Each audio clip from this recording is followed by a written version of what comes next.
Cassie Jo Stoddart was a 16-year-old high school student from Pocatello, Idaho, who was tragically murdered on September 22, 2006, in a brutal and premeditated attack by her two classmates, Draper and Torey Adamcik. On the night of September 22, 2006, Cassie was house-sitting for her aunt and uncle. The family was out of town and had hired Cassie to house-sit for the weekend. She was visited that evening by her boyfriend Matt Beckham, who arrived around 6 p.m. Later, classmates Brian Draper and Torey Adamcik, who were both age 16 at the time, came over to the house to hang out. Cassie gave the friends a tour of the house, including the basement.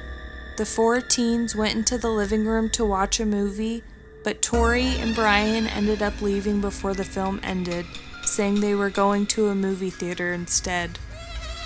Cassie was unaware that before the boys left, Brian had unlocked the basement door so that he and Torey could re-enter the house undetected.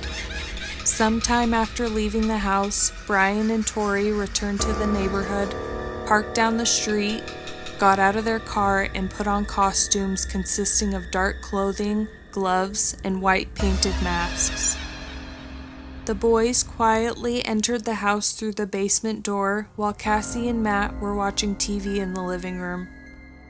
They intentionally made loud noises in an unsuccessful attempt to lure Cassie and Matt downstairs. They found the circuit breaker and turned off the power in the house, hoping the pair would come downstairs to check the breaker. Cassie became uneasy after the temporary power outage, and Matt noticed that one of the dogs kept staring down the basement stairs, periodically barking or growling. Seeing that Cassie felt scared, Matt called his mother to ask if he could stay the night, but she denied his request. Instead, she offered to let Cassie stay the night at their home. Cassie declined and said she felt it was her responsibility to stay at the house. At approximately 10:30 p.m., Matt's mother picked him up, leaving Cassie at the house alone. When he arrived home, Matt called Torey's cell phone to see where the pair were at to possibly meet up with them later. He said he could barely hear Torey, who was whispering on the phone, and assumed the boys were in the movie theater. From the basement, Brian and Torey heard Matt leave. The teens turned the lights out again and waited, hoping Cassie would come downstairs to turn the lights back on. Eventually, the boys went upstairs. Brian was armed with a dagger-type weapon, and Torey had a hunting knife. Brian opened and slammed a closet door at the top of the stairs to scare Cassie, who was lying on the couch in the living room.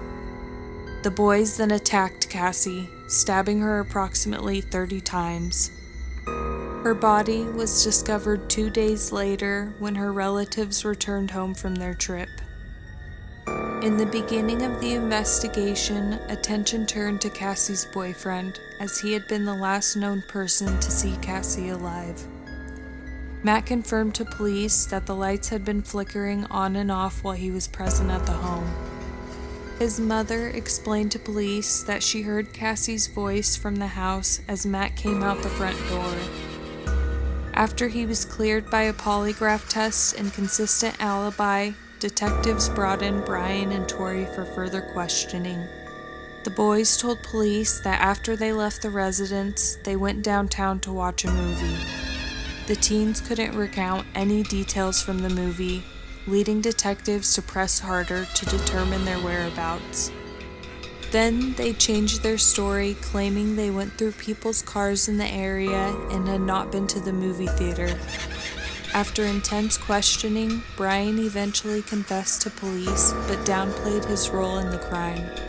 Brian and Torey were arrested on September 27, 2006 and charged with first-degree murder and conspiracy to commit first-degree murder.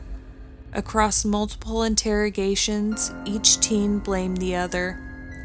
Brian claimed he was in the same room with Torey when Cassie was killed, but denied stabbing her.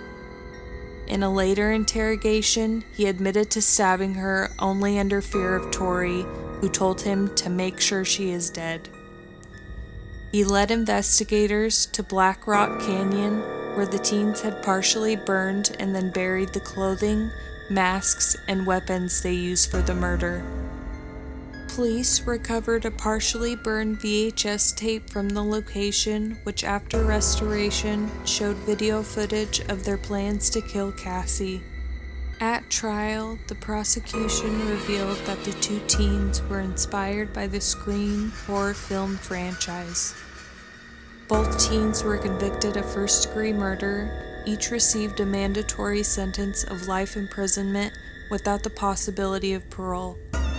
The murder of Cassie Jo Stoddart remains one of the most chilling examples of premeditated violence among teenagers. Her death was the result of a senseless and cruel desire for notoriety, driven by two individuals who saw murder as a form of entertainment. Her family and loved ones continue to honor her memory, ensuring that she is remembered not as a victim, but as a bright and kind young woman whose life mattered. If you want more content like this, subscribe to our channel and don't forget to hit that bell notification to receive the latest video when it comes out.